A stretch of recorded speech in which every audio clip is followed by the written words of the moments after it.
Saludos, comunidad de Oberón. ¿Listos para otra jornada de terror en Chihuahua?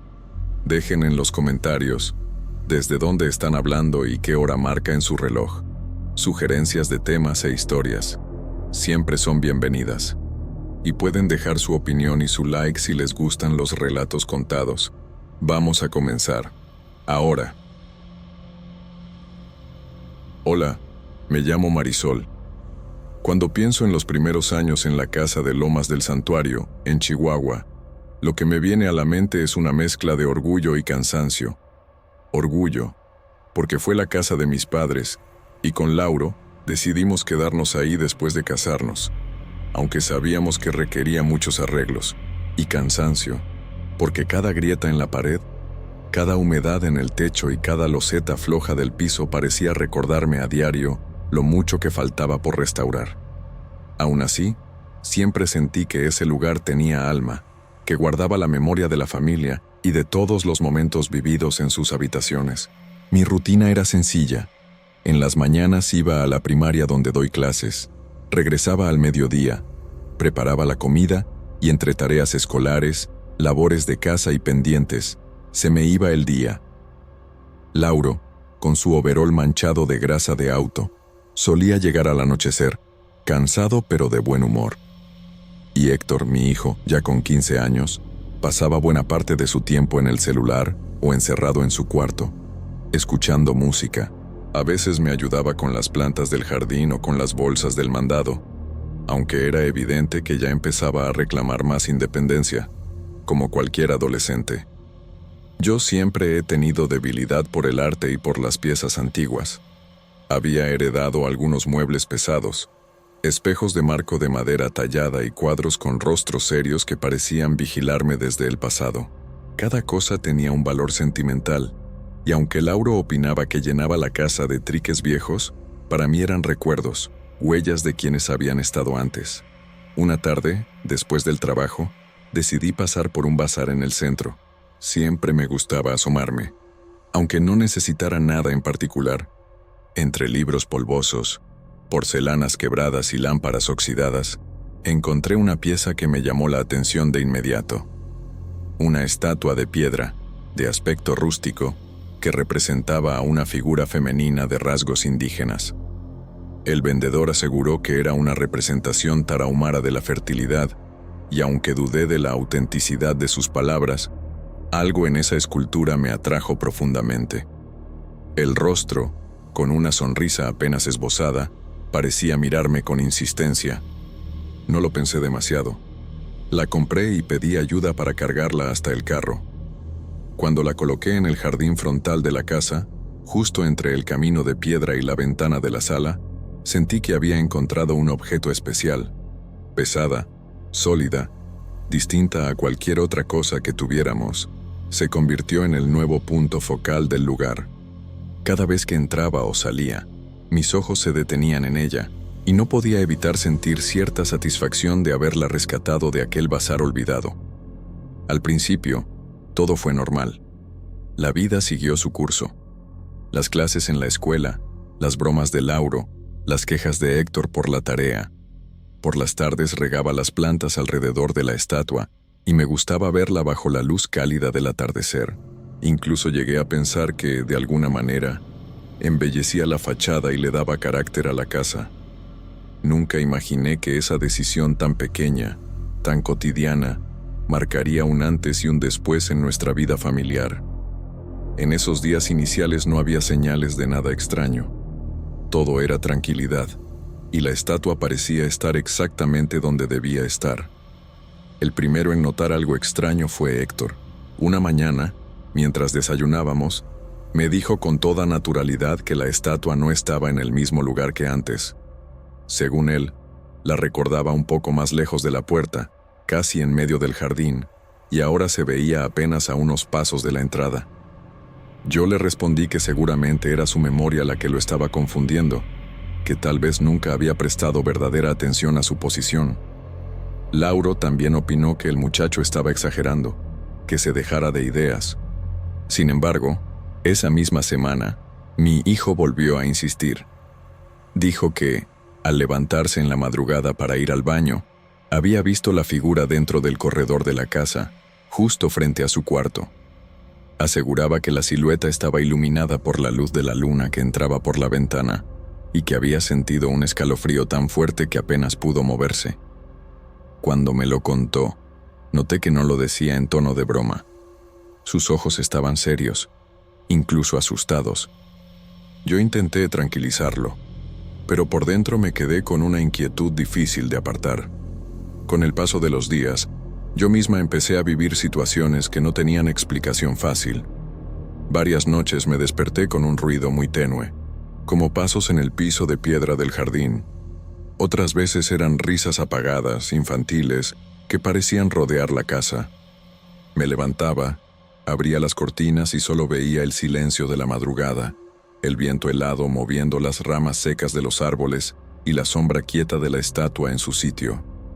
En esas madrugadas, me costaba volver a dormir. Me quedaba en la cama con el corazón acelerado, escuchando cada crujido de la madera, cada golpe del viento en las ventanas. También empezaron a desaparecer objetos pequeños: una llave de la caja de herramientas de Lauro, un lápiz de mi escritorio, un brinco que solía guardar en la mesita de noche. Al principio pensé que eran simples descuidos, pero lo inquietante fue que, cada vez, esos objetos aparecían después en el mismo sitio, justo al pie de la estatua, como si alguien los hubiera colocado ahí a propósito. Le conté a Lauro, pero él lo tomó con calma, diciendo que seguramente nosotros mismos habíamos dejado las cosas olvidadas. Yo sabía que no era así. La tensión creció todavía más la noche en que Héctor tuvo un sueño aterrador. Lo encontré pálido, empapado en sudor, diciéndome que había soñado con la estatua caminando hacia él. Aseguraba que la figura movía los brazos con rigidez, que su risa era hueca y que había rascado la puerta de su cuarto con unas manos de piedra. Me impresionó verlo temblar mientras lo narraba, y lo que más me perturbó fue lo que ocurrió después. Al salir al corredor para calmarlo, me encontré con la escultura de pie, inmóvil, frente a la puerta de su habitación. La luz de la luna entraba por la ventana lateral y dibujaba su silueta en el piso. Por un instante me pareció ver una sombra moverse detrás de la figura, como si alguien más estuviera escondido ahí. Sentí que las piernas me flaqueaban, pero no quise demostrarlo frente a mi hijo. Lo único que hice fue regresar la estatua al jardín con la ayuda de Lauro, aunque él insistía en que alguien debía haberla movido del lugar por error. Esa noche casi no pegué los ojos. La sensación de estar siendo observada se quedó conmigo hasta el amanecer, y aunque intentaba convencerme de que todo tenía una explicación racional, en el fondo sabía que algo que no entendía, estaba empezando a manifestarse en nuestra casa. La noche en que todo llegó al límite, hubo una tormenta como pocas recuerdo en Chihuahua. El viento golpeaba con violencia las ventanas. Los truenos retumbaban tan cerca que parecía que la casa iba a partirse en dos. Me desperté de un salto cuando escuché un estruendo en el jardín, como si algo pesado se hubiera derrumbado. Lauro también se levantó alarmado, convencido de que un árbol o una rama había caído, pero lo que escuchamos a continuación nos dejó helados. Una risa baja, distorsionada, que parecía surgir de las paredes mismas. Corrimos hacia la ventana y vimos que la estatua había desaparecido del jardín. Solo quedaban pedazos de macetas rotas y la tierra removida, como si alguien la hubiera arrastrado con fuerza. Héctor bajó corriendo las escaleras, empapado en sudor, diciendo que había soñado de nuevo con la figura, y que esta vez la había visto abrir el portón. Y cuando salimos al frente, efectivamente, el portón estaba abierto de par en par, balanceándose con el viento. La estatua no estaba ahí. Pasamos horas buscándola en la calle, en los rincones de la casa, incluso en el patio trasero, sin rastro alguno. Fue como si hubiera desaparecido. La tensión en mi pecho era insoportable. Sentía que aquello no podía ser un simple objeto, que había algo más detrás de esa piedra que nos observaba en silencio desde el día en que la traje.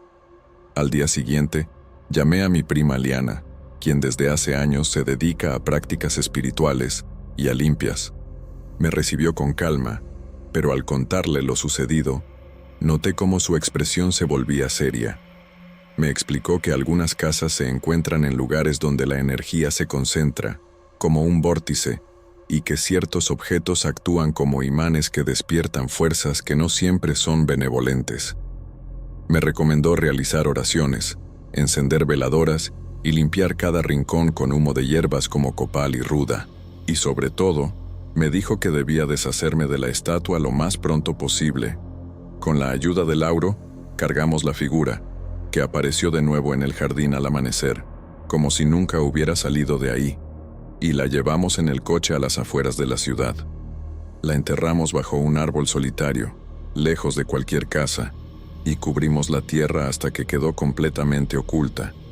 Recuerdo el silencio extraño que nos rodeó en ese momento, un silencio tan denso que ni los grillos se atrevían a cantar.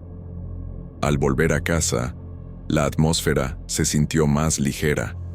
Con los días, los ruidos extraños disminuyeron, los objetos dejaron de desaparecer, y Héctor pudo volver a dormir sin sobresaltos. Yo quería creer que todo había terminado, que al enterrar la estatua habíamos cerrado ese ciclo oscuro. Pero la verdad es que nunca volví a sentirme del todo tranquila. Cada tanto, en las madrugadas más silenciosas, mientras camino por el pasillo o me asomo al jardín, me parece escuchar una risa apagada que surge desde la sombra de las plantas. Una risa baja, como burlona, que se desvanece apenas intento prestarle atención. Y aunque la estatua ya no está, a veces me invade la sensación de que nunca se fue realmente, sino que ahora camina invisible alrededor de la casa, esperando el momento de volver a hacerse presente.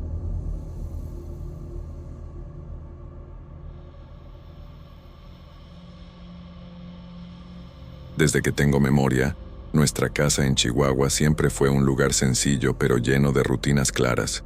Mi mamá, Paola, y yo, Regina, compartíamos cada rincón, el pequeño jardín al frente donde crecían las rosas que ella cuidaba con paciencia, la cocina pintada de tonos claros donde los domingos solíamos desayunar juntas, y la sala que guardaba algunos muebles viejos heredados de mis abuelos. Crecí acostumbrada a ese mundo cerrado y tranquilo, marcado por la ausencia de mi papá, que murió cuando yo tenía apenas 5 años. Su recuerdo quedó como una sombra distante, más presente en las fotos familiares que en mi propia memoria. Mi mamá había aprendido a sostener todo con esfuerzo. Trabajaba como secretaria en una firma pequeña, y aunque siempre se mostraba fuerte, había días en los que la veía llegar con los hombros caídos, demasiado cansada para ocultar el peso de la vida. Yo intentaba ayudar en lo que podía, aunque la mayoría del tiempo mi papel era más bien acompañarla. Entre estudios de preparatoria, amigas del colegio y mis propias inseguridades de adolescente, nunca me faltaba algo en qué pensar, pero siempre supe que mi mundo giraba alrededor de ella. Las cosas empezaron a cambiar cuando conocí a Arturo. Tenía 45 años, en profesor de música en una escuela de la ciudad. Se veía seguro de sí mismo, con un trato pausado y modales que parecían impecables. Cada vez que llegaba, su olor a perfume amaderado llenaba la sala. Vestía con camisas bien planchadas y zapatos relucientes, y hablaba de música con un entusiasmo que a mi mamá la iluminaba por completo. Yo lo miraba con cierta distancia, sintiendo cómo se abría un espacio entre mi mamá y yo, un espacio que antes nadie ocupaba. No podía evitar ese pequeño celo, aunque trataba de convencerme de que era lo mejor para ella. Un día, Arturo invitó a mi mamá a viajar con él a la sierra, a visitar una comunidad rarámuri. Decía que necesitaba aprender sobre cantos tradicionales para un proyecto que estaba preparando, y que sería una experiencia valiosa. Yo no fui, aunque me habría gustado conocer esas montañas de las que tantas veces escuchaba hablar. Mientras ellos se iban, la casa me pareció más vacía que nunca. Cuando regresaron, mi mamá lucía diferente. Había en su rostro una tranquilidad que no recordaba haber visto en años, como si aquella salida le hubiera devuelto algo que había perdido. No pasó mucho tiempo antes de que me anunciara que Arturo se quedaría a vivir con nosotras. Lo dijo con un brillo en los ojos que me resultó desconcertante, como si estuviera convencida de que esa decisión era la oportunidad de recomenzar su vida. Yo asentí, aunque por dentro sentí un vacío extraño. En ese momento pensé que quizá tenía que aprender a aceptar que el mundo que conocía estaba a punto de transformarse, y que ya no se trataba solo de mi mamá y yo. Los primeros días con Arturo en casa fueron extrañamente tranquilos. Parecía encajar en nuestra rutina, siempre ordenado y con gestos atentos hacia mi mamá. Traía consigo cosas que llamaban la atención: una flauta de madera antigua, máscaras con rasgos grotescos y un amuleto pequeño, tallado en madera, colgando de un cordón simple alrededor de su cuello. El amuleto tenía símbolos que no reconocía, líneas retorcidas y figuras que parecían moverse ligeramente cuando no lo miraba directamente. Al preguntarle de dónde provenía, Arturo siempre respondía de manera evasiva, diciendo que eran costumbres locales, y cambiaba de tema. Esa falta de claridad me dejó con una sensación de inquietud que no podía ignorar. Una noche, empecé a tener sueños extraños. Al principio eran confusos, como fragmentos de paisajes que no conocía, pero luego comenzaron a tomar forma. Una figura enorme, con chifres que se extendían hacia el cielo, ojos brillantes que me atravesaban, aparecía en mi cuarto. En los sueños, había fogatas y cantos guturales en una lengua que no entendía. Sentía el calor del fuego y el olor de la tierra húmeda, como si estuviera allí, atrapada entre sombras que me observaban. Lo peor era que esos sueños no se limitaban a mi habitación. Algunas veces sentía la presencia de esa misma figura cerca de mi mamá. Cuando trataba de hablar de ello con ella, su reacción me desconcertaba. No me consolaba, solo permanecía tranquila, casi distante, como si no existiera una urgencia real en lo que le contaba.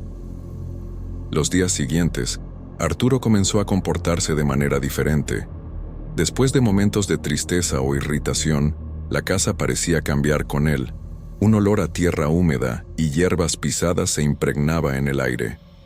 Las frutas empezaban a pudrirse en cuestión de horas. La leche se cortaba en segundos, y algunas plantas del jardín, que mi mamá cuidaba con tanto esmero, comenzaron a marchitarse sin razón aparente. Cada vez que pasaba cerca, sentía un escalofrío recorriéndome la espalda, y un miedo silencioso se instalaba en mi pecho. Una tarde, impulsada por una mezcla de miedo y curiosidad, toqué el amuleto que Arturo llevaba colgado. Al contacto, un dolor agudo recorrió mi mano, como una quemadura súbita que me hizo soltarlo de inmediato. Pero no fue solo dolor físico. Tuve visiones fugaces de una cabaña rústica en la sierra, sombras que se movían entre los árboles y animales con cuernos que me observaban en silencio. El corazón me latía con fuerza, y un frío intenso se apoderó de todo mi cuerpo. A partir de entonces, los sueños se intensificaron. La figura con cuernos ya no era solo un espectro nocturno, parecía reaccionar a las emociones de Arturo. Cuando él estaba triste o enojado, la sombra se hacía más densa, y en mi pecho sentía una presión que me impedía respirar con normalidad. Paola, por su parte, parecía cada vez más ajena, como si algo en la casa la estuviera entumeciendo, y su indiferencia me dolía más que cualquier miedo. Comencé a sentir que estaba sola en medio de algo que no comprendía, y que los objetos que Arturo traía no eran simples recuerdos de viaje, sino puertas hacia algo que escapaba a nuestra comprensión. Cada sonido extraño en la casa, cada crujido de la madera, me hacía pensar que la figura estaba más cerca de lo que imaginaba. Aquella noche, el aire estaba denso, pesado, como si la casa misma contuviera la respiración. Arturo había llegado del trabajo visiblemente frustrado. Su rostro rígido y sus hombros tensos parecían arrastrar una nube invisible que se extendía por cada rincón. Yo estaba en mi habitación, con la luz de la lámpara apenas encendida, tratando de concentrarme en un libro, aunque sentía que algo me observaba desde la esquina más oscura. De pronto, Un temblor leve recorrió el suelo, y un olor intenso a tierra mojada invadió la habitación. Fue entonces cuando la figura apareció. No era un sueño, ni un juego de luces. Una sombra enorme, con cuernos que se extendían hacia el techo, gruñidos profundos y un peso casi físico que presionaba el aire. Estaba allí, proyectada sobre las paredes y el techo de la sala. Mi corazón se aceleró, y un miedo frío me paralizó por un instante. Corrí hacia la habitación de mi mamá, temiendo que algo le sucediera, pero la encontré sentada, inmóvil, con la mirada fija en la sombra, como si no pudiera apartar los ojos de ella. Sentí un nudo en el estómago. No podía moverla, no podía hablar, no podía hacer nada que la despertara de ese trance. Todo lo que me quedaba era actuar. Recordé el amuleto que Arturo siempre llevaba consigo. Con manos temblorosas, me lancé hacia él y, con un esfuerzo desesperado, lo rompí contra el suelo. Un estallido seco resonó en la casa, y sentí un golpe de aire como si algo se hubiera liberado. La sombra se deshizo en humo denso que se disipó lentamente, dejando un silencio que me golpeó como un golpe físico. Arturo permaneció completamente inmóvil, como si el tiempo se hubiera detenido a su alrededor. Sus ojos vidriosos reflejaban una mezcla de horror, incredulidad y una tristeza tan profunda que parecía atravesarlo desde el interior. Su respiración era lenta y entrecortada, y por un instante tuve la sensación de que todo lo que había conocido se desmoronaba frente a él, que la realidad misma había dejado de sostenerse. Cada pequeño gesto suyo, incluso la forma en que sus manos temblaban ligeramente, me hablaba de un miedo antiguo, casi imposible de comprender. Mi mamá, por su parte, parecía surgir de un estado distante. Parpadeó varias veces, como si la claridad de la luz la estuviera golpeando después de un largo sueño del que no podía recordar los detalles. Su mirada se fijaba en el espacio vacío donde la sombra había estado, y una confusión profunda la atravesaba. No comprendía del todo lo que había sucedido, pero su cuerpo reaccionaba a una mezcla de alivio y desconcierto. Pude ver cómo sus manos se movían lentamente, acariciando el aire como buscando sostener algo que ya no estaba. Sentí un impulso casi instintivo de escapar, de poner distancia entre nosotros y aquel recuerdo tangible de terror. Sin pensarlo, salí corriendo hacia la calle. La lluvia había dejado charcos dispersos, y el reflejo de la luz amarilla de la farola en el agua me hacía sentir que el mundo era un lugar extraño, casi irreal. Mi corazón latía con fuerza, golpeando en mis oídos, y cada paso parecía un intento de huir no solo del miedo, sino de todo lo que había cambiado en nuestra vida en unas pocas horas. Desde la banqueta, contemplé la casa con el pecho todavía agitado. Allí, bajo la sombra de un árbol grande que se erguía en el jardín, estaba Arturo. De rodillas, inclinaba la cabeza hacia el cielo, como buscando algo que lo consolara o explicara lo ocurrido.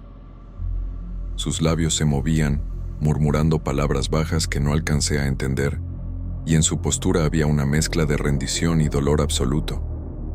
La manera en que su cuerpo se encorvaba transmitía más que cualquier palabra. Era la imagen de alguien que había perdido la capacidad de controlar su propio destino, atrapado entre la culpa, la impotencia y la desesperación. Poco a poco, recogió sus pocas pertenencias. Lo hizo sin mirarnos, sin pronunciar un adiós, con un silencio tan absoluto que parecía imponer su propia gravedad sobre el aire. Se fue caminando por la calle vacía, dejando atrás no solo nuestra casa, sino una sensación de vacío y misterio que nos acompañaría durante mucho tiempo. No hubo explicaciones ni despedidas, solo el eco de su presencia persistiendo en cada rincón. Al día siguiente, mientras el sol iluminaba débilmente el patio, mi mamá revisó los restos del amuleto. Estaba partido en varias piezas, los bordes astillados y ennegrecidos, y a su alrededor, la tierra conservaba marcas extrañas, huellas que se asemejaban a cascos con cuernos, profundas y firmes, como si algo que no pertenecía al mundo hubiera caminado sobre nuestra casa. Me quedé inmóvil, contemplando las marcas, intentando racionalizar lo que veía. Cada línea en la tierra parecía susurrar preguntas que nadie podía responder. ¿Todo había sido real o había sido producto de la mente? La entidad con cuernos seguía libre, acechando entre las sombras, esperando otro momento. La incertidumbre se instaló en mi pecho, densa y silenciosa, recordándome que la sensación de peligro nunca nos abandonaría del todo. Nunca obtuve respuestas. Me pregunté durante días si Arturo había sido un hombre común tocado por algo que no entendíamos, o si estaba poseído desde el inicio, y la figura con cuernos, ¿había desaparecido realmente? ¿O simplemente estaba libre, esperando otro momento para aparecer? Esa incertidumbre se convirtió en un peso constante. Desde entonces, la casa nunca volvió a sentirse como un hogar seguro, y yo aprendí a vivir con el miedo silencioso de que algo, en las sombras, sigue observando.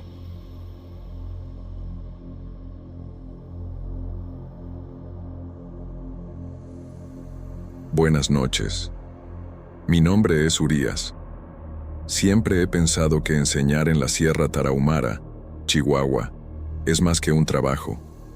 Es una forma de vida que exige paciencia, atención y cierto grado de resignación ante la falta de recursos.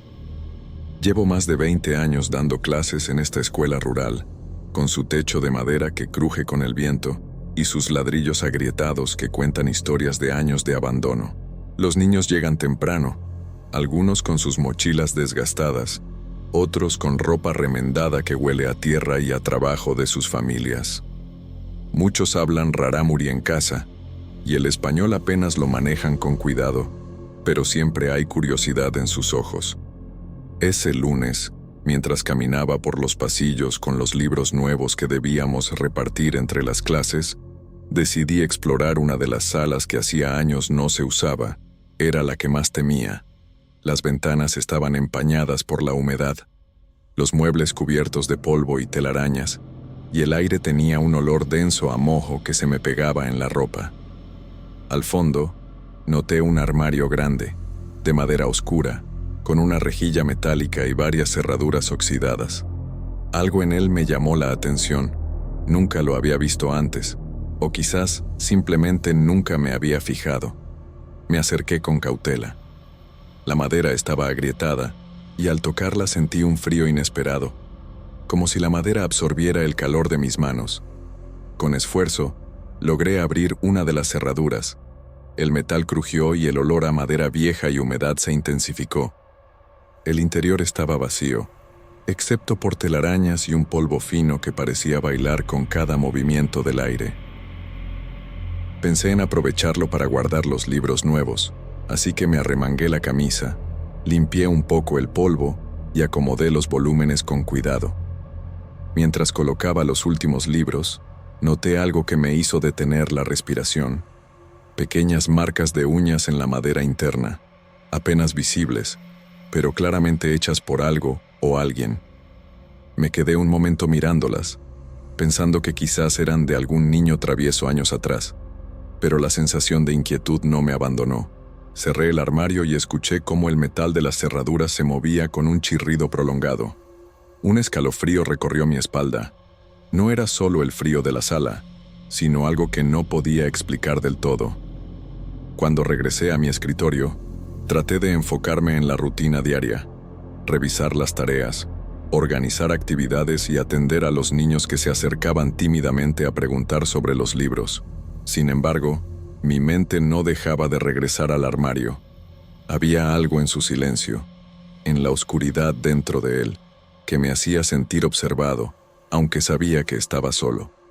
Luisa, una de mis alumnas destacadas, pasó por la sala y me observó de reojo. Sus ojos grandes reflejaban una mezcla de curiosidad y cierta incomodidad que no supe interpretar del todo. José, el niño más tímido de la clase, evitaba mirar hacia la sala antigua y caminaba más rápido de lo normal, como si algo en el aire le hiciera temer acercarse. Esa tarde, mientras cerraba la escuela y regresaba a casa, Sentí que cada paso hacia la puerta de salida era acompañado por un leve susurro del viento entre los pasillos vacíos. No podía distinguir palabras, pero algo en ese sonido me hizo acelerar el paso. Nunca he sido hombre de supersticiones, pero esa noche, al acostarme, me descubrí pensando en el armario más tiempo del que quisiera admitir. Había algo antiguo allí, algo que no pertenecía a nuestro tiempo ni a nuestras manos, y aunque intenté convencerme de que solo era la imaginación, un frío inexplicable me acompañó hasta quedarme dormido. Los días siguientes al descubrimiento del armario fueron extraños, aunque al principio intenté ignorarlo. Sin embargo, comenzaron a suceder cosas que no podía explicar con facilidad y que me hicieron cuestionar mi propia percepción de la realidad. Algunos alumnos comentaban que, al pasar por la sala antigua, sentían que alguien los miraba desde dentro del armario. Cuando corrían para abrir la puerta, siempre estaba vacío, como si nunca hubiera nadie allí. Lo más desconcertante era el olor. Cada vez que el armario permanecía cerrado, un hedor a moho y a madera podrida se intensificaba. Incluso cuando limpiábamos la sala, el aire parecía impregnado de algo más que polvo. Era un olor que se metía en la ropa y en la piel, y que me hacía respirar con cuidado, sin saber si era peligroso o solo una consecuencia de los años de abandono. Luisa comenzó a mostrar señales de incomodidad más claras. Una tarde, al terminar la escuela, la vi quedarse cerca del armario y susurrar algo para sí misma. Más tarde me enteré que, por las noches, sentía que su voz era respondida con sutiles susurros provenientes de la madera vieja. No podía comprender lo que escuchaba, pero la manera en que su mirada se volvía intensa y temerosa me hizo preocuparme. José, el niño más tímido de la clase, fue el que más me inquietó. Comenzó a despertarse todas las mañanas con el cabello enredado y la ropa sucia, como si hubiera pasado la noche dentro del armario, aunque siempre lo encontraba dormido en su cama.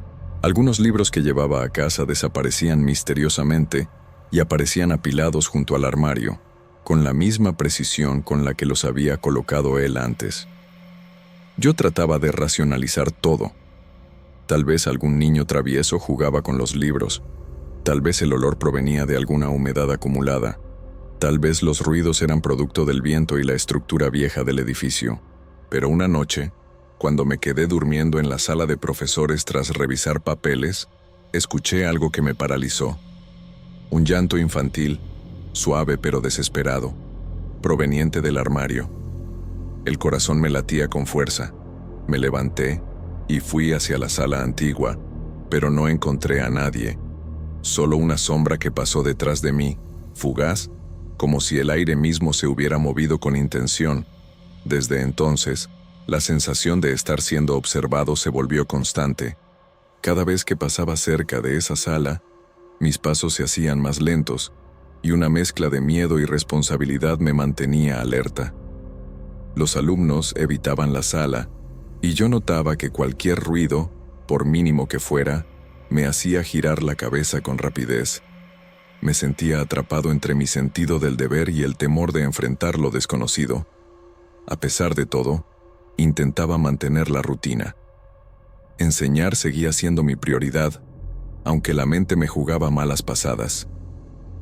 Observaba a los niños, tratando de no mostrarles mi inquietud, y cada vez que veía a Luisa mirando el armario o a José jugando solo cerca de él, sentía un peso en el pecho. Sabía que algo se estaba manifestando allí, algo que no pertenecía a este mundo cotidiano de pizarras, libros y niños inquietos. La noche de la fiesta escolar fue diferente a cualquier otra. La música llenaba los pasillos. Las risas de los niños se mezclaban con los olores de tamales y atole recién hecho, y los padres caminaban de un lado a otro observando a sus hijos con orgullo. Era un evento que todos esperábamos, una oportunidad para sentir que la escuela era más que paredes viejas y techos crujientes. Sin embargo, esa noche también fue la que cambió todo. Cuando la fiesta terminó y todos se retiraron, me di cuenta de que había olvidado cerrar la escuela. Al regresar por la mañana, un nudo se formó en mi estómago al ver la sala antigua. Las puertas del armario estaban completamente destruidas, las bisagras torcidas y la madera astillada. Algo en su interior me hacía dudar de la realidad. Había restos de telas viejas que parecían pertenecer a ropa infantil, fragmentos de muñecas y pequeños juguetes dispersos por el suelo. Me acerqué con cautela, intentando mantener la calma. Luisa estaba cerca, con los ojos muy abiertos y una expresión que combinaba miedo y fascinación. José estaba de rodillas frente al armario, murmurando cosas en un trance, señalando hacia el interior como si quisiera advertirme de algo que no podía explicar. Sentí una mezcla de terror, culpa y responsabilidad. Nunca había experimentado algo así, y me costaba encontrar palabras para describir la escena que tenía delante. Cada vez que respiraba, percibía un leve olor a moho, más intenso que antes, y el silencio parecía estar cargado de algo que no podía ver. Los libros que antes desaparecían y reaparecían estaban ahora en un desorden casi ritual, apilados con precisión, como si alguien los hubiera colocado con cuidado antes de irse. Mi instinto me decía que debía intervenir, proteger a los niños y contener lo que sea que habitaba en ese armario. Intenté racionalizar, quizás había algún animal que se había refugiado, alguna broma de alumnos mayores, o simplemente mi mente jugando con el miedo acumulado de los últimos días. Pero la manera en que José permanecía inmóvil, con los ojos fijos en la madera astillada y la mirada de Luisa fija en la puerta del armario, me hicieron entender que había algo más, algo que no pertenecía a nuestra realidad cotidiana. Pasé horas intentando limpiar y ordenar, pero no importaba lo que hiciera. El armario parecía resistir cualquier intento de controlarlo. Cada movimiento provocaba un crujido metálico que retumbaba en toda la sala, y en varias ocasiones sentí una presencia detrás de mí, como si el aire mismo se hubiera vuelto pesado y consciente. Aquella mañana, comprendí que lo que comenzaba como un simple mueble viejo, se había convertido en un lugar con voluntad propia, un espacio donde algo antiguo, olvidado y quizá doloroso, seguía activo. Después del desastre en la sala antigua, supe que debía actuar de inmediato. No podía permitir que los niños regresaran a ese espacio, ni que nadie más fuera víctima de lo que parecía un fenómeno que escapaba a toda lógica. Con cuidado, lacré el armario con candados resistentes y bloqueé la entrada de la sala, sintiendo cada nudo de miedo y responsabilidad en mi pecho. Sabía que no bastaría con eso, así que acudí a la comunidad religiosa local. Pedí ayuda y explicaciones, evitando dramatizar los hechos, pero dejando claro que algo en el armario había alterado la rutina de los niños y mi propia percepción. Realizamos una consagración de la sala, con oraciones y agua bendita, siguiendo las tradiciones de nuestras familias y de la región. Durante esa ceremonia, sentí que la atmósfera se volvía más ligera, como si el aire, cargado de siglos de abandono, empezara a disiparse. Los días posteriores fueron de normalidad gradual.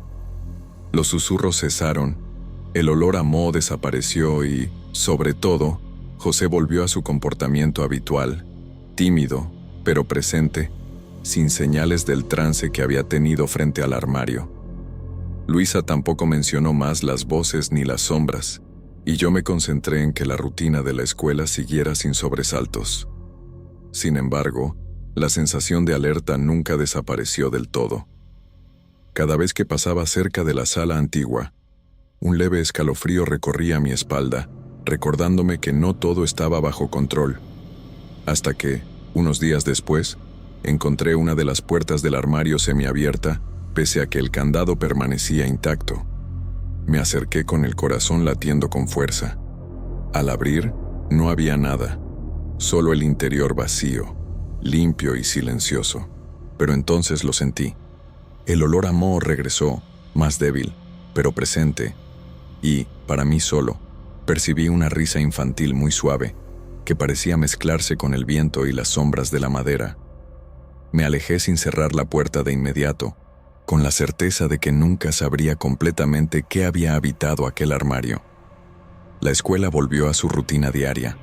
Los alumnos continuaron con sus estudios, y yo mantuve la vigilancia, más atento que nunca.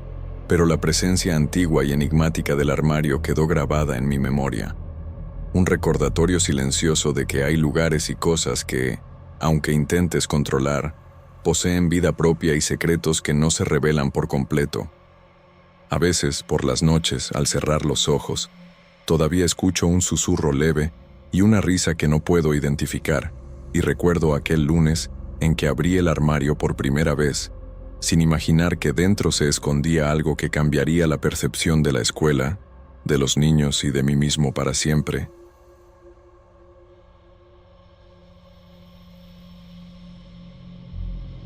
Siempre he creído que la naturaleza tiene una manera silenciosa de hablar, y que quien aprende a escucharla puede entender más de lo que parece. Me llamo Marcos, tengo 31 años y soy fotógrafo de vida silvestre. Desde joven, Chihuahua ha sido mi hogar. Crecí entre el calor seco del desierto y los pequeños oasis de vegetación cerca de los arroyos. Aprendí a reconocer cada canto de ave, cada movimiento entre los juncos, cada sombra que se desliza con el viento. Esta vez, me asignaron un trabajo especial: fotografiar especies migratorias que pasan por una zona pantanosa al norte de la ciudad, un lugar que los locales llaman el Estanque Viejo. El pantano aparece solo en ciertas épocas del año, rodeado de juncos altos, pequeños arbustos y árboles secos que parecen vigilar el paso de los animales. Monté mi campamento cerca del borde del agua, con una tienda resistente al viento, lámpara, fogón portátil y varias cámaras trampa que colocaría entre los juncos. Siempre me ha gustado la soledad del campo. Hay algo en el silencio que te hace sentir parte del lugar y no un simple visitante. Durante el día, caminaba entre los juncos con mi cámara y mis binoculares, registrando garzas y patos que descansaban en las pequeñas lagunas formadas por la lluvia reciente. Preparaba mis equipos con cuidado, asegurándome de no dejar rastro de mi paso, y disfrutaba del aroma húmedo de la tierra y las plantas. Cada movimiento estaba calculado, cada sonido observado. Por las noches, me sentaba frente a la tienda, escuchando el crujir de las ramas secas bajo algún animal que pasaba y el zumbido lejano de los insectos. La tranquilidad era casi perfecta, y en esas noches sentía una conexión profunda con el entorno, como si pudiera percibir la vida de los animales sin necesidad de palabras. Sin embargo, incluso en la paz absoluta del desierto, siempre hay un borde que uno no puede prever. Durante los primeros días, todo parecía normal: aves descansando, agua quieta, viento ligero moviendo los juncos. Pero a veces, en el silencio de la madrugada, sentía un leve cambio en el aire, un sonido extraño que no podía identificar, un chiado muy sutil, como el roce de alas que no correspondían a ninguna especie conocida. No lo entendía, pero algo en mi instinto me decía que debía estar atento. Esa primera parte de mi trabajo fue más que registrar imágenes. Fue un ejercicio de paciencia, de observar sin interferir, de aprender los ritmos del lugar. Sentía que cada día el pantano me hablaba un poco más, y yo solo podía escuchar, sin saber aún que lo que escucharía después rompería todo lo que creía conocer sobre la vida salvaje y el silencio del desierto. No pasó mucho tiempo antes de que la tranquilidad que había sentido los primeros días comenzara a desmoronarse. Una noche, mientras revisaba las cámaras trampa, escuché un chiado extraño, un sonido agudo y sutil que no se parecía a ningún ave que hubiera visto antes. Era como si alguien rozara el aire con alas gigantes, y la sensación de ser observado se me hizo inmediata. Decidí esperar, escondido tras los juncos, y entonces los vi. Bultos grandes, silenciosos, moviéndose entre las sombras, demasiado grandes para cualquier especie común de la región. Se acercaban al campamento con una calma inquietante, y cuando apunté mi linterna, sus ojos pequeños brillaron intensamente, reflejando la luz como si supieran exactamente dónde estaba. No emitían canto alguno, solo me miraban con una quietud perturbadora. Al amanecer, encontré penas negras finas esparcidas alrededor de la tienda. mezcladas con un olor extraño, agrio, como carne cruda. Intenté racionalizarlo. Quizá algún ave carroñera había pasado durante la noche. Pero entonces revisé los recuerdos de las cámaras trampa y algo me heló la sangre. Las fotos estaban borrosas, pero entre los juncos aparecían figuras humanas casi translúcidas, algunas incompletas, otras apenas sombras, como si fueran presencias que no pertenecían a este mundo. Mi corazón latía con fuerza y un sudor frío recorría mi espalda. El campo que antes me parecía acogedor se sentía hostil y ajeno. Al mismo tiempo, empecé a sentirme débil. La fiebre apareció de manera silenciosa, junto con una presión baja que me hacía tambalear mientras caminaba. Mis noches se llenaron de pesadillas. Veía criaturas aladas picando y arañando mi piel mientras personas desconocidas formaban un círculo a mi alrededor, como en un ritual que yo no podía entender ni controlar. Me despertaba con arañazos leves en los brazos y hombros, aunque no recordaba haberme movido o rascado durante la noche. La confusión se mezclaba con el miedo. Ya no sabía si estaba soñando o si algo realmente me estaba observando. A pesar de mis esfuerzos por concentrarme en mi trabajo, la calma se me escapaba con cada paso que daba entre los juncos. Revisaba las cámaras trampa con manos temblorosas, intentando convencerse de que todo tenía una explicación lógica, pero cada vez que levantaba la mirada hacia el pantano, sentía que una presencia invisible me estudiaba con atención. Era como si los propios juncos se movieran con intención, ocultando ojos que brillaban fugazmente en la penumbra. Durante el día, la sensación no desaparecía. Las aves que antes se posaban tranquilamente cerca de mi campamento, ahora me esquivaban, como si percibieran algo que yo no podía ver. Pequeños movimientos entre la hierba alta captaban mi atención constantemente. Sombras que se desplazaban de forma demasiado meticulosa, coordinada, como si siguieran un patrón que yo no entendía. Mi instinto me decía que aquello no era fruto del viento ni del azar. El espacio que antes me transmitía serenidad, donde podía perderme en la observación de la vida salvaje, ahora me oprimía con un peso invisible, casi tangible, que me hacía dudar de cada sonido, de cada silbido lejano. A veces, al inclinarme para ajustar una cámara, sentía un escalofrío recorriéndome la columna, un frío húmedo que no venía del aire, sino de algo que parecía deslizarse sobre mi piel, un roce imperceptible que me recordaba que no estaba solo.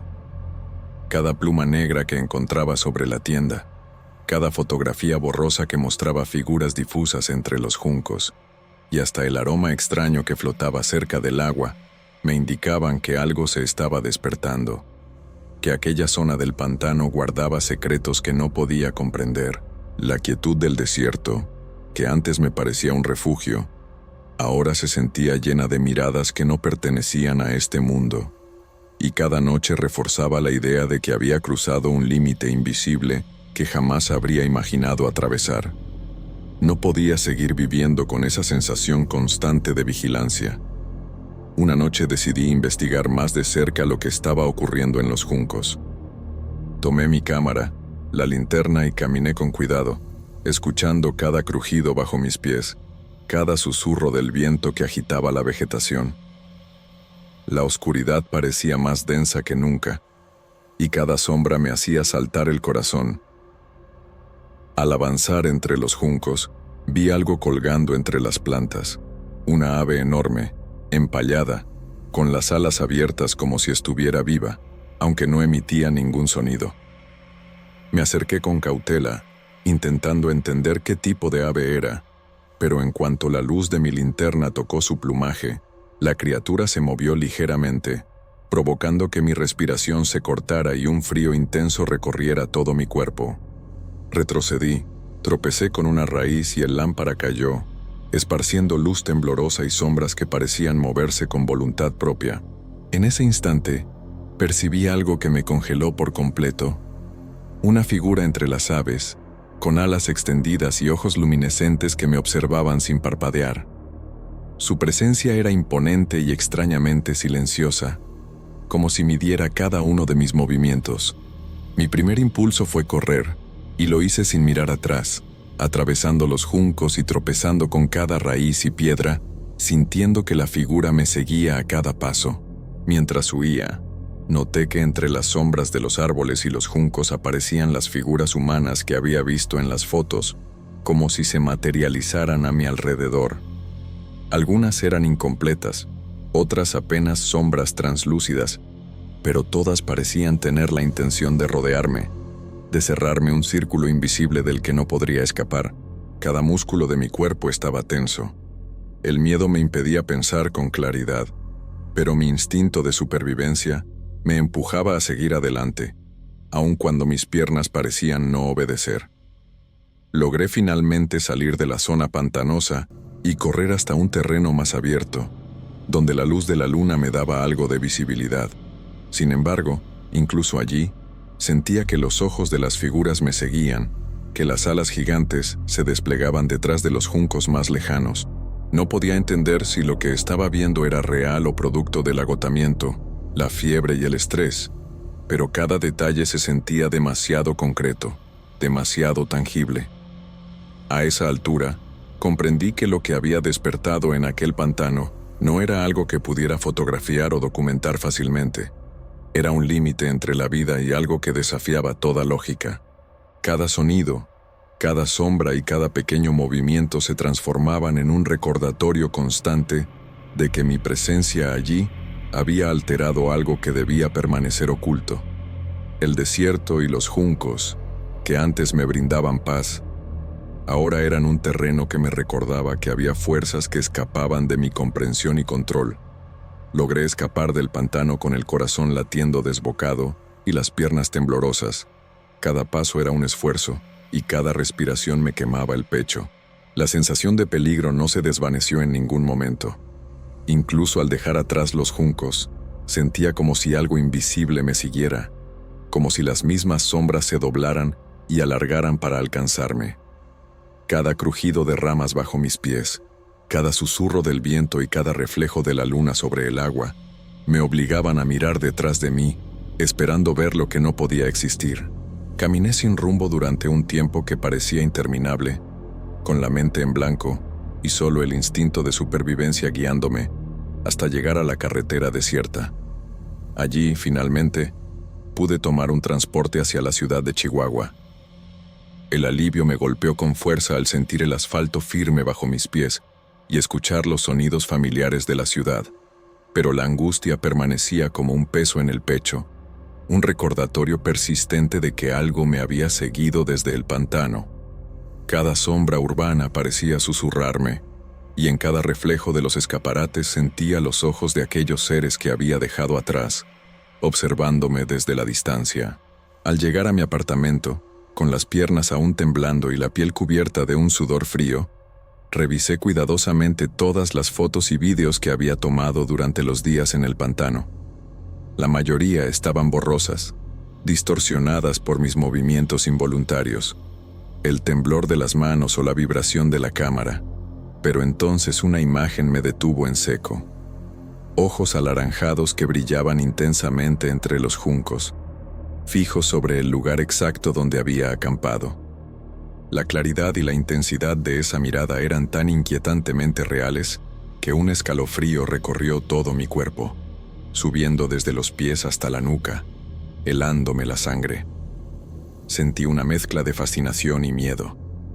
No podía apartar la vista de la fotografía, pero tampoco podía imaginar mostrarla a nadie. Decidí no incluirla en mi exposición de vida silvestre. No estaba listo para enfrentar las preguntas que surgirían, ni para intentar explicar algo que desafiaba toda lógica y comprensión. La imagen permaneció conmigo, una prueba silenciosa de que lo que había visto y sentido en el pantano no se había quedado allí, sino que me había seguido, insistente, en el mundo que creía seguro. Meses después, ocurrió algo que volvió a estremecerme. Una de las cámaras trampa que había dejado en el pantano llegó por correo, sin remitente, envuelta en una caja simple. Cuando revisé las imágenes, apareció una foto que yo no había tomado, registrada a las 3 de la madrugada en mi antiguo campamento. Una figura espectral, parada sobre un árbol seco, con los brazos extendidos y la mirada fija, como si estuviera esperando algo. El pánico me invadió, pero también una extraña fascinación. Sabía que no había vuelto a colocar la cámara, que nadie más había estado allí y que la imagen no tenía explicación lógica. Desde entonces, cada vez que recuerdo aquel pantano, siento una mezcla de miedo y respeto. La experiencia me enseñó que hay lugares donde la naturaleza y lo desconocido se entrelazan, donde la observación humana puede despertar presencias que deberían permanecer ocultas. La exposición de mis fotos fue un éxito, pero esa última imagen permanece en mi memoria. Un recordatorio silencioso de que lo que presencié no se quedó en el pantano, sino que me siguió de vuelta al mundo real, dejando una inquietante pregunta. ¿Qué otras miradas podrían estar observándome desde lugares que jamás debí visitar?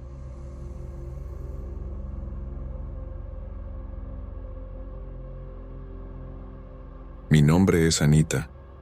Nunca había sentido una mezcla tan intensa de emoción y nervios como la que me invadió aquel día en que finalmente llegaría Samuel a mi casa. Mi vida en Chihuahua siempre había girado en torno al trabajo en el servicio social, acompañando a niños que habían perdido su hogar, su familia, su infancia.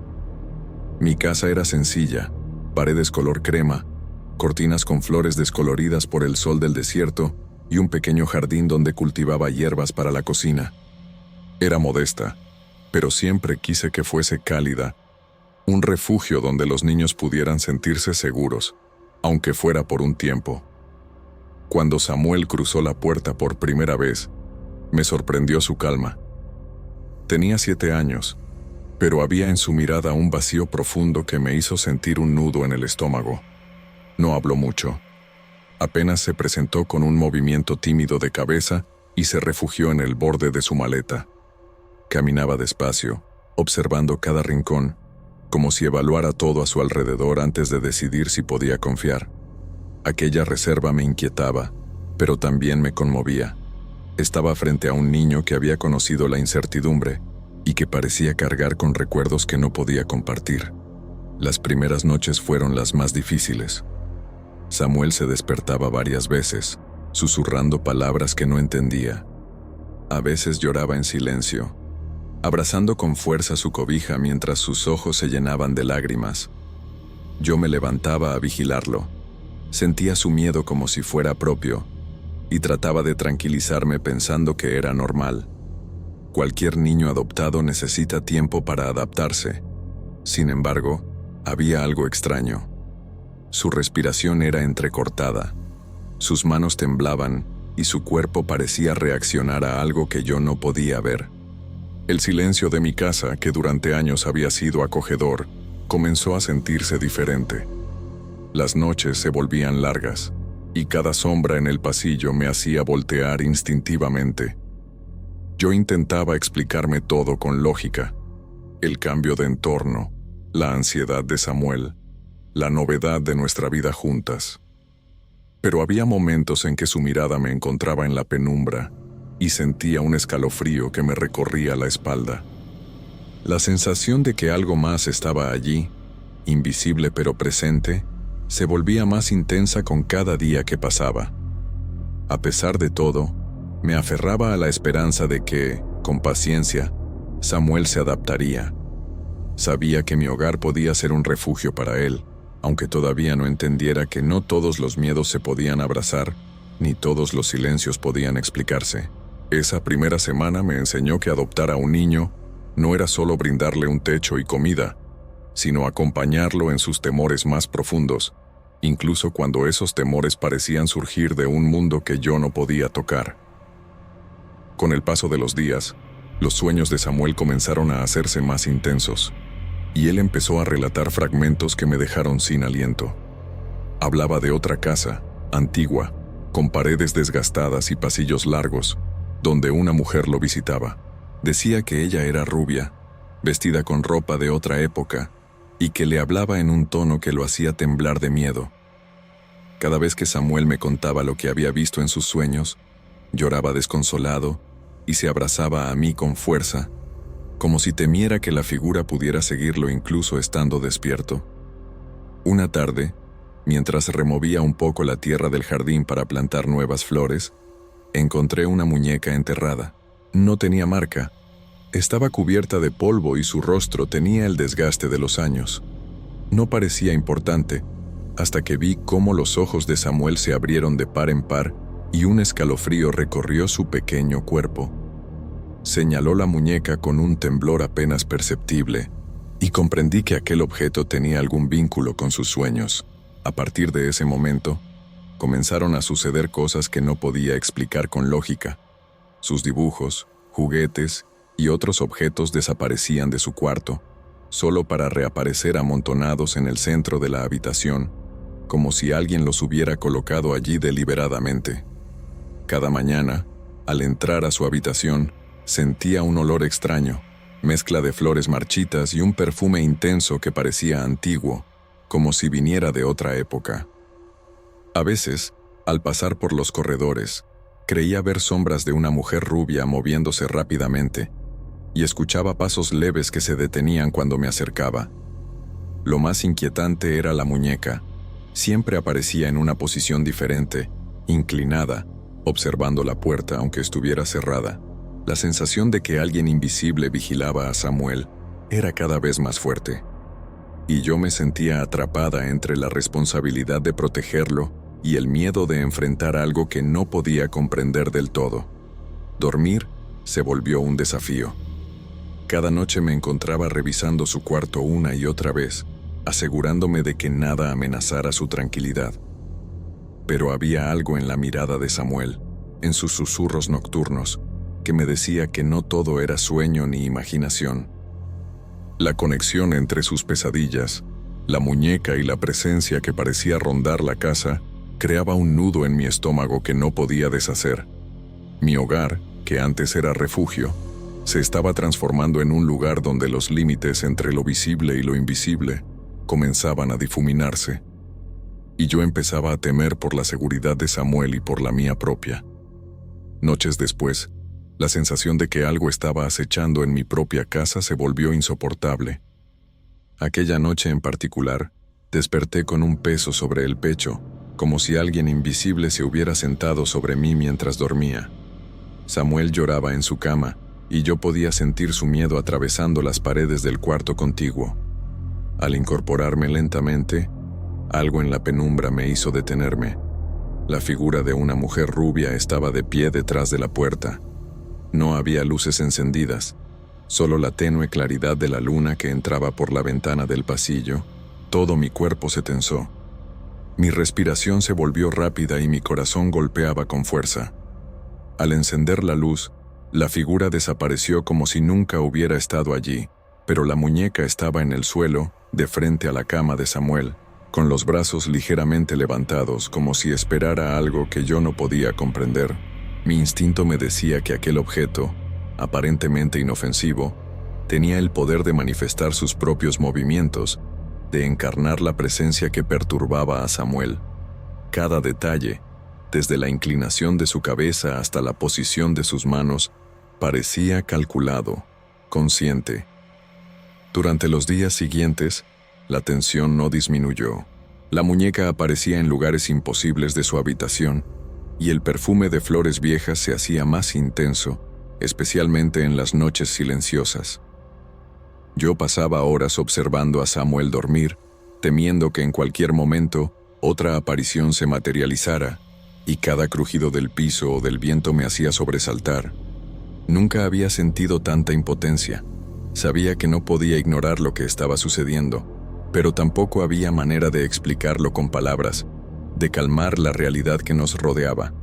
La sensación de que algo más grande que nosotros estaba presente en la casa se volvía más fuerte con cada noche. Samuel seguía aterrorizado, y yo sentía que la muñeca y aquella mujer rubia eran piezas de un mismo enigma que yo aún no podía resolver.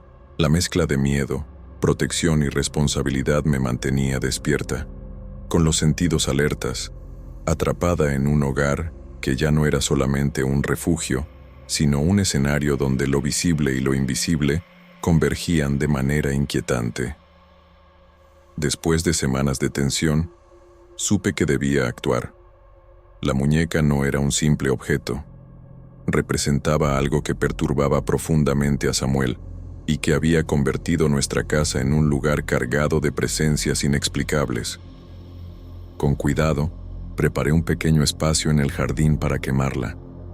Sentí un nudo en la garganta mientras veía cómo las llamas consumían aquel objeto que había causado tanto miedo. Después, enterré los restos bajo la tierra, lejos de la vista de Samuel, con la esperanza de que aquello pusiera fin a las pesadillas que lo atormentaban. Gradualmente, Samuel comenzó a dormir mejor. Sus despertares nocturnos disminuyeron, y las lágrimas que antes recorrían sus mejillas se hicieron menos frecuentes. La casa recuperó un silencio más reconfortante, y durante un tiempo sentí que, finalmente, habíamos recuperado la normalidad que tanto deseábamos. Pero la sensación de que algo invisible aún rondaba persistía, sutil y silenciosa, como un eco de lo que había ocurrido. Un día, Samuel me mostró un dibujo que había hecho, una casa antigua, la mujer rubia y la muñeca en el suelo. Le pregunté de dónde había sacado esa imagen, y él simplemente señaló que era un sueño que había dibujado. No hubo explicación lógica, y sentí un escalofrío al darme cuenta de que, aunque la muñeca física había desaparecido, el recuerdo de su presencia seguía vivo en su imaginación y, de alguna manera, en nuestra casa. Guardé el dibujo en un portarretrato en el corredor principal, intentando mantenerlo como un recuerdo de lo que habíamos superado. Aquella noche, mientras pasaba por el corredor, percibí nuevamente el perfume de flores viejas, intenso y familiar. Al voltear hacia la puerta del cuarto de Samuel, tuve la sensación de que la muñeca estaba de pie detrás de ella, observando. Aunque sabía que no podía ser real, un escalofrío recorrió mi espalda. Comprendí que algunos misterios no desaparecen del todo, que ciertas presencias dejan su marca y que, a veces, los sueños de un niño pueden mantener viva una conexión con algo que no logramos comprender del todo. Esa noche, me acosté con la sensación de que, aunque Samuel estaba a salvo, una parte de aquel mundo invisible todavía nos acompañaba, recordándonos que lo inexplicable puede persistir incluso cuando creemos que todo ha terminado.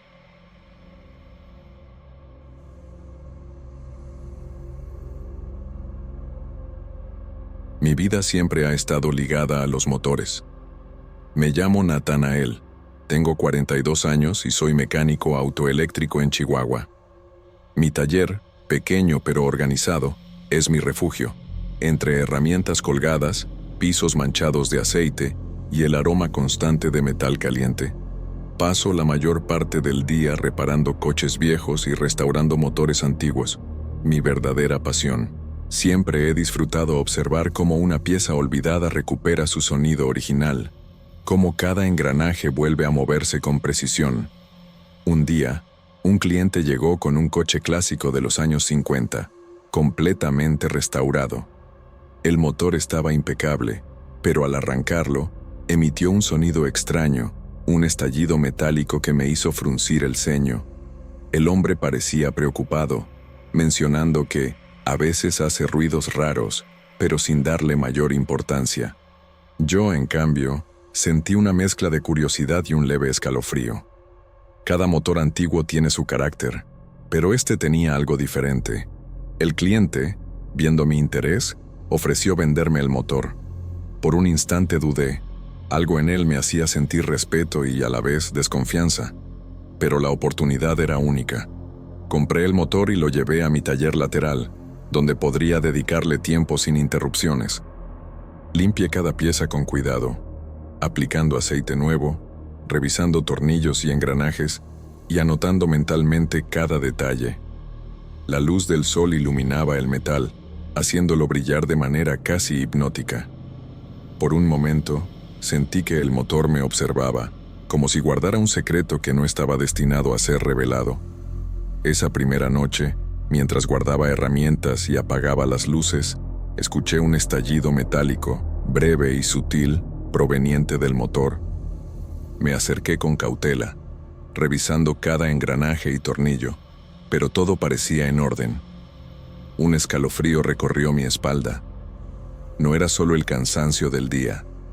Algo en ese motor me inquietaba, aunque no podía precisar qué. Esa noche, mientras intentaba dormir, el sonido metálico permanecía en mi mente, como un susurro distante. Me dije que era imaginación, que el esfuerzo del taller me hacía sentir cosas que no estaban ahí, pero la intriga no me dejaba tranquilo. Javier, mi hijo, aún no conocía el motor, pero sabía que su pasión por los coches lo haría fascinarse tanto como yo. Y Casia, mi esposa, siempre preocupada por mis largas horas en el taller, jamás entendería la mezcla de respeto y fascinación que sentía por aquel motor antiguo. El motor estaba allí, silencioso, aparentemente inerte, pero yo podía sentir que algo más se ocultaba dentro de él, algo que cambiaría mi vida y la de mi familia de manera que nunca hubiera imaginado. Al principio pensé que los ruidos y vibraciones del motor eran consecuencia del ajuste inicial. Revisaba cada tornillo, cada engranaje, intentando encontrar una explicación lógica. Pero con el paso de los días, comenzaron a suceder cosas que no podía ignorar. Una noche, mientras el taller estaba completamente oscuro, escuché un zumbido bajo y luego un clic metálico. El motor se había encendido solo por unos segundos.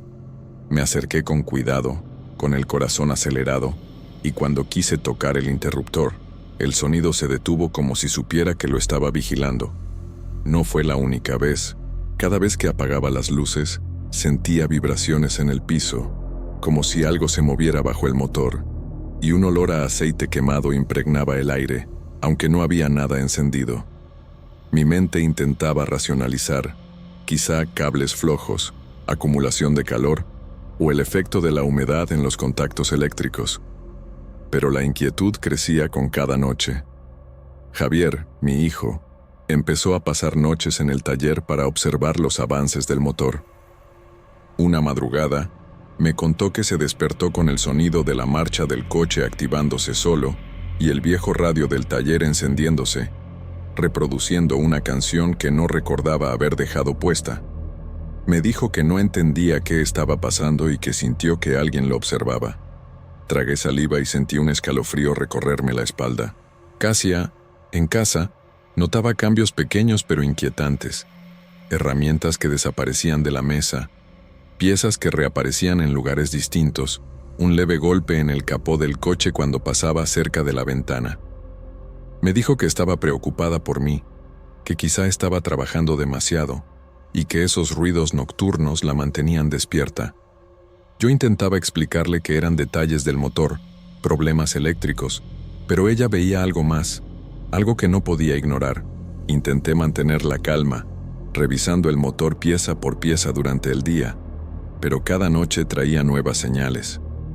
Los engranajes parecían emitir chasquidos internos incluso cuando no había corriente, y algunas piezas mostraban arrugas y raspaduras que no estaban allí cuando lo compré. Javier evitaba mirarlas directamente, pero yo las veía y sentía un nudo en el estómago.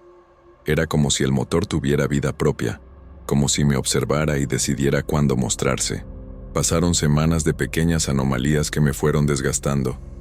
La fascinación por restaurarlo comenzaba a mezclarse con miedo. Cada sonido, cada vibración, cada olor a aceite quemado se volvía más intenso y personal. Era imposible dormir tranquilo en el taller. Incluso cuando estaba en casa, sentía la tensión en el aire, como si algo del motor se hubiera extendido hacia nuestra vida cotidiana. Esa sensación de ser observado, de que algo más estaba dentro de aquel motor, crecía día con día. Y aunque trataba de mantener la racionalidad, una parte de mí sabía que estaba frente a algo que no podía explicar, algo que ya no podía controlar. Una madrugada, ya no pude soportar la incertidumbre. Decidí desmontar el motor por completo. Cada pieza que quitaba parecía más ajena, más extraña, como si el motor estuviera ocultando algo que no quería que viera. Al abrir el casco, encontré arrugas y rasguños que no estaban ahí cuando lo compré, y algo aún más inquietante: finísimos hilos metálicos, casi orgánicos, entrelazados como venas que recorrían el interior del motor. No podía creer lo que mis ojos veían. Sentí un miedo que me congeló la sangre, pero al mismo tiempo una obligación de entender qué era eso. Mientras lo examinaba, un gemido metálico surgió del motor. Las vibraciones fueron tan intensas que las herramientas comenzaron a temblar sobre la mesa, y sentí el suelo vibrar bajo mis pies. Intenté mantener la calma, respirando hondo, recordándome que era solo un motor, aunque todo en mí gritaba que no lo era. Kasia, que había venido a traerme un café, vio algo y corrió hacia mí. Intentó apagar la corriente general de la oficina para detener el motor, pero algo invisible sujetó su mano al cable. Vi el terror en sus ojos mientras luchaba por soltarse, y sentí un miedo profundo por ella, por Javier y por mí mismo. Javier apareció en la puerta, gritando, y yo sentí un nudo en el estómago.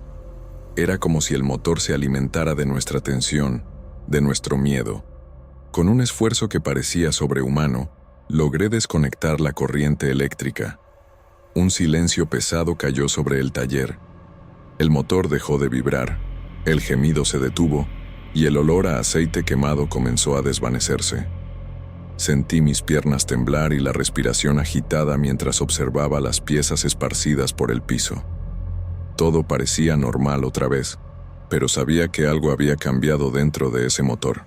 Algo que no podía comprender del todo. La adrenalina comenzó a disminuir, pero el miedo persistía. Cada sombra, cada reflejo de la luz de la lámpara sobre el metal, me hacía mirar con desconfianza. Javier me dijo después que había sentido que el motor lo observaba incluso cuando estaba apagado, y que por un momento había pensado que jamás podríamos salir de allí. Kasia, temblando, no dejó de sostener mi mano y me pidió que nunca más tocara ese motor. Yo asentí, aunque sabía que la curiosidad y la fascinación seguían presentes en algún rincón de mi mente. Esa noche no dormí. Cada vez que cerraba los ojos, escuchaba el eco de un motor girando suavemente, como un susurro metálico que recorriendo el taller. Me levanté varias veces, encendí las luces y revisé cada rincón, pero no había nada. Solo el silencio absoluto y una sensación inquietante de que no habíamos visto lo último que ese motor podía hacer. Después de esa madrugada, supe que debía terminar con todo aquello. No podía seguir viviendo con la sensación de que algo dentro del motor nos vigilaba.